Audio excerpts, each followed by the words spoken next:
வணக்கம். இது தி deep dive. இன்னைக்கு நாம பார்க்க போற புத்தகம் the Jossey Bass reader on the brain and learning. ஆமா, இது மூளை எப்படி கத்துக்குது, எப்படி ஞாபகம் வச்சுக்குதுன்னு பல விஞ்ஞானிகள் எழுதின கட்டுரைகளோட ஒரு தொகுப்பு. நம்ம நோக்கம் இந்த புத்தகத்தை வரி வரியா படிக்கிறது இல்ல. அதுல இருக்கிற ரொம்ப முக்கியமான சுவாரஸ்யமான விஷயங்களை எடுத்து நாம ரெண்டு பேரும் பேசி உங்களுக்கு எளிமையா புரிய வைக்கிறது தான். சரிதான். மூளை எப்படி ஒரு உலகத்தை நமக்குள்ள உருவாக்குதுன்னு ஆரம்பிச்சு ஞானம்னா என்னங்கிற வரைக்கும் நம்ம ஆழமா பார்க்க போறோம். சரி, அப்போ ஆரம்பிக்கலாமா? எனக்கு எப்பவும் ஒரு எண்ணம் உண்டு. நம்ம கண்கள் ஒரு கேமரா மாதிரி, காதுகள் ஒரு மைக் மாதிரி, வெளியே நடக்கிறது அப்படியே பதிவு செஞ்சு மூளைக்கு அனுப்புதுன்னு நினைச்சிட்டு இருந்தேன். ஆமா, நிறைய பேர் அப்படிதான் நினைக்கிறாங்க.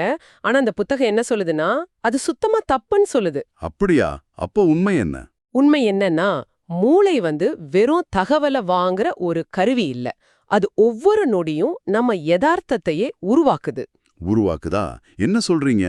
ஆமா, இத பல வருஷத்துக்கு முன்னாடியே ஹெர்மன் வான் ஹெல்ம்ஹோல்ட்ஸ்னு ஒரு விஞ்ஞானி நிரூபிச்சிருக்கார், ஒரு சின்ன சோதனை மூலமா. ஓ, அந்த 19ஆம் நூற்றாண்டு விஞ்ஞானி தானே? அவரேதான். ஒரு இருட்டு ரூம்ல ஒரு எழுத்து மேல மட்டும் கவனமா இருக்க சொல்லிட்டு திடீர்னு வேற எழுத்துக்களை பார்க்க சொன்னா நம்ம கவனம் உடனே மாறாது, அதுக்கு கொஞ்சம் நேரம் எடுக்கும். அப்போ கவனம்ங்கிறது ஒரு தனிப்பட்ட மன செயல்பாடு, அப்படிதானே? கரெக்ட். இதுல இன்னும் ஒரு சுவாரஸ்யமான விஷயம் என்னன்னா, நீங்க ஒரு விஷயத்துல கவனம் வைக்கும்போது உங்க மூளையோட குறிப்பிட்ட பகுதியில ரத்த ஓட்டம் அதிகமாகுது. ஓ, ஸ்கேன்ல பார்க்க முடியுமா இத? நிச்சயமா. எஃப்எம்ஆர்ஐ ஸ்கேன்ல இத தெளிவா பார்க்க முடியும். இது என்ன காட்டுதுன்னா, கவனம்ங்கிறது மனசு சம்பந்தப்பட்டது மட்டும் இல்ல, அது உடம்பு சம்பந்தப்பட்டதும் கூட. நம்ம மனசும் உடம்பும் எவ்வளவு நெருக்கமா இணைஞ்சிருக்கு பாருங்க. புரியுது.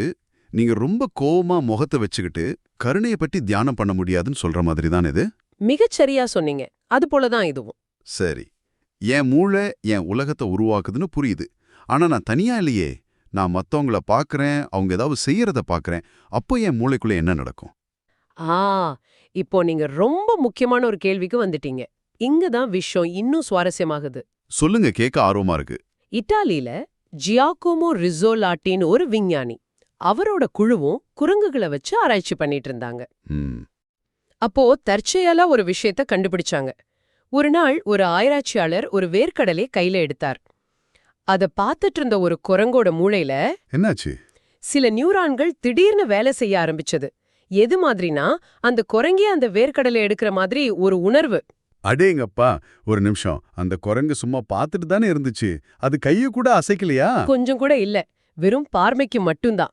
அந்த நியூரான்களுக்கு மிரர் நியூரான்கள்னு பேர் வச்சாங்க, அதாவது கண்ணாடி நியூரான்கள். ஓ, அப்ப நான் ஒரு கிரிக்கெட் மேட்ச்ல விராட் கோலி பேட்டிங் பண்றத பாக்கும்போது என் மூளையோட ஒரு பகுதியும் பேட்டிங் பண்ணுதா? ஒரு விதத்துல ஆமா. ஆனா இங்கேதான் அனுபவம் ஒரு முக்கியமான வேலையை செய்யுது. ஒரு ஆய்வுல என்ன பண்ணாங்கன்னா, பாலே டான்சர்ஸ்க்கு பாலே டான்ஸ் வீடியோவை காட்டினாங்க. அப்போ அவங்க மூளையோட மிரர் நியூரான் சிஸ்டம் ரொம்ப சுறுசுறுப்பா இருந்துச்சு. ஆனா அவங்களுக்கு தெரியாத கபோய்ரா அப்படிங்கிற பிரேசில் நடனத்தை காட்டும்போது அந்த அளவுக்கு செயல்பாடே இல்ல.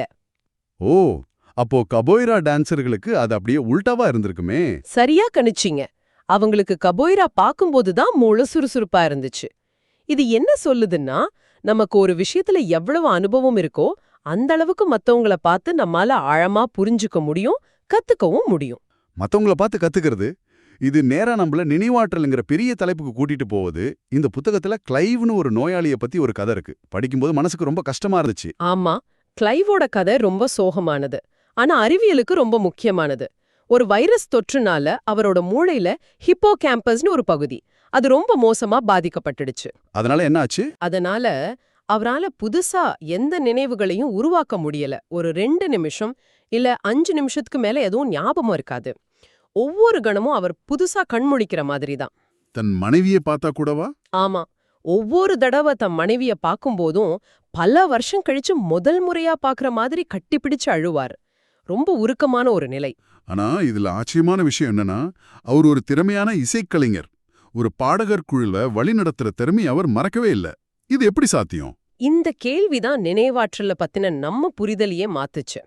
அதாவது நினைவாற்றல்னா அது ஒரே விஷயம் இல்ல, அதுல 2 வகை இருக்கு.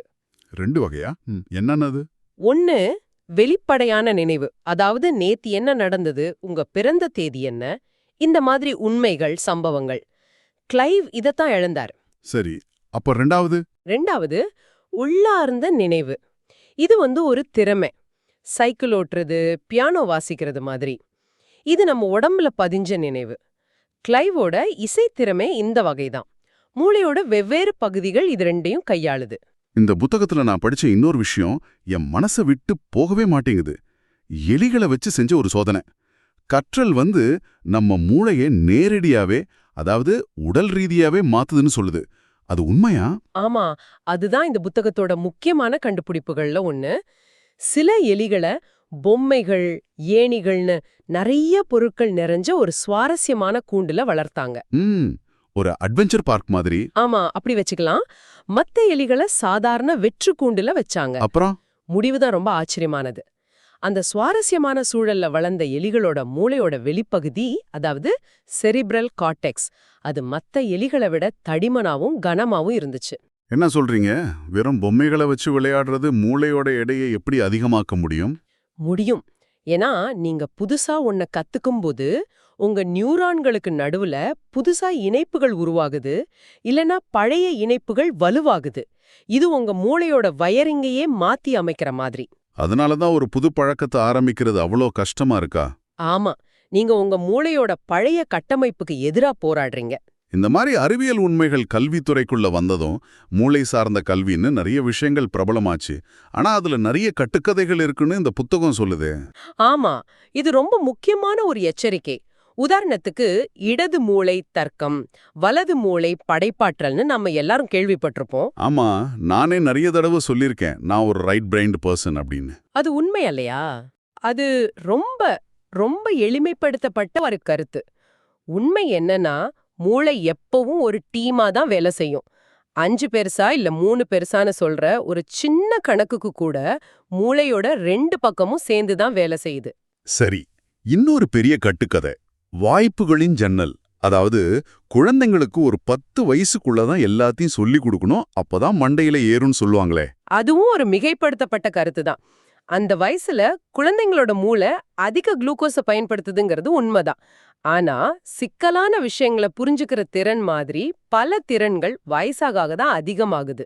அப்போ வயசான பிறகும் புதுசா எதையும் கத்துக்க முடியும்னு சொல்றீங்க. இது ஒரு பெரிய நம்பிக்கை கொடுக்குது. நிச்சயமா, கற்றலுக்கு வயசு ஒரு தடையே இல்ல. இது நம்மள இன்னொரு கேள்விக்கு கூட்டிட்டு போகுது. பகுத்தறிவு, அதாவது ரீசன், அப்புறம் உணர்ச்சிகள், இமோஷன், இது ரெண்டுக்கும் என்ன தொடர்பு? பொதுவா எமோஷனலா முடிவு எடுக்காத, அறிவை வச்சு யோசின்னு சொல்லுவாங்க. ஆமா, ஆனா நரம்பியல் விஞ்ஞானி அன்டோனியோ டெமாசியோவோட ஆராய்ச்சி இந்த மொத்த தாரணையும் தலைகீழ மாத்திடுச்சு. எப்படி?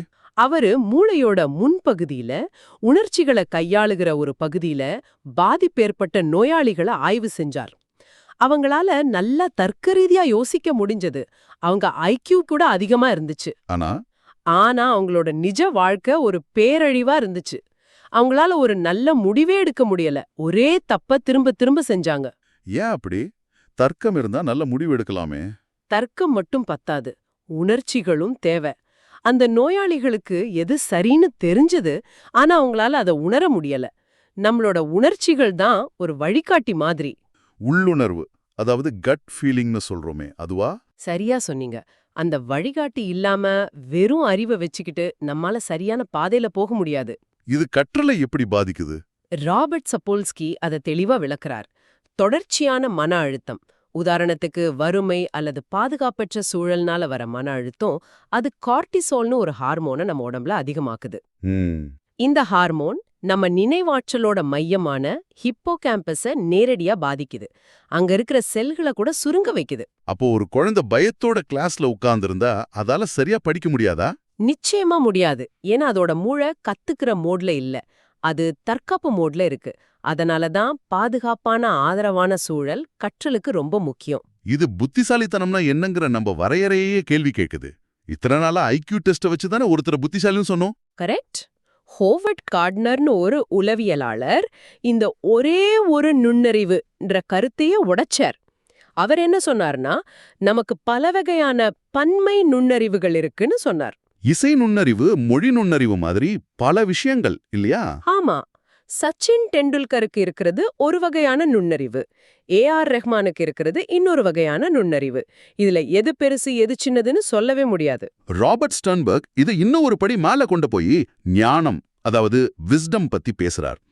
ஞானம்ங்கிறது வெறும் அறிவை விட ரொம்ப பெரியது, அப்படிதானே? ஆமா, ரொம்ப பெரியது. ஸ்டர்ன்பர்க் பார்வையில ஞானம்னா என்ன தெரியுமா? அது வெறும் அறிவு மட்டும் இல்ல. உங்க தேவை, மத்தவங்களோட தேவை, அப்புறம் இந்த சமுதாயத்தோட தேவை, இந்த மூணையும் சமநிலைப்படுத்தி எல்லாருக்கும் நன்மை தர்ற ஒரு முடிவை எடுக்கிறது தான் உண்மையான ஞானம். புத்தகத்துல வர்ற அந்த ஆசிரியர் உதாரணம் மாதிரி தானே?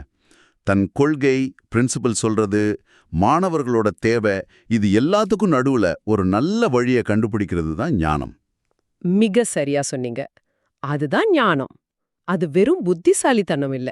அது அனுபவம், இரக்கம், தொலைநோக்கு பார்வை எல்லாத்தோடையும் கலந்தது. ஆக இந்த புத்தகம் வழியா நம்ம செஞ்ச இந்த பயணத்துல எனக்கு ஒண்ணு நல்லா புரியுது.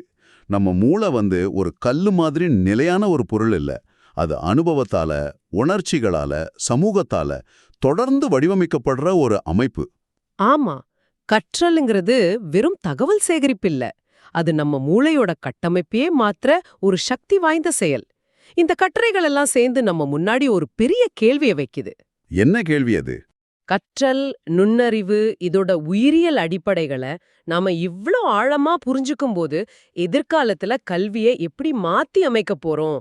ஒருவேளை எதிர்காலத்துல மரபணு பொறியியல் மூலமா ஒரு குழந்தையோட கணித திறமைய அதிகப்படுத்த முடியும்னு ஒரு டெக்னாலஜி வந்தா?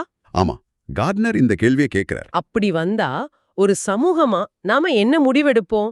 அத செய்யலாமா வேண்டாமா? இந்த சிந்தனையோட உங்களை விட்டு செல்கிறோம்.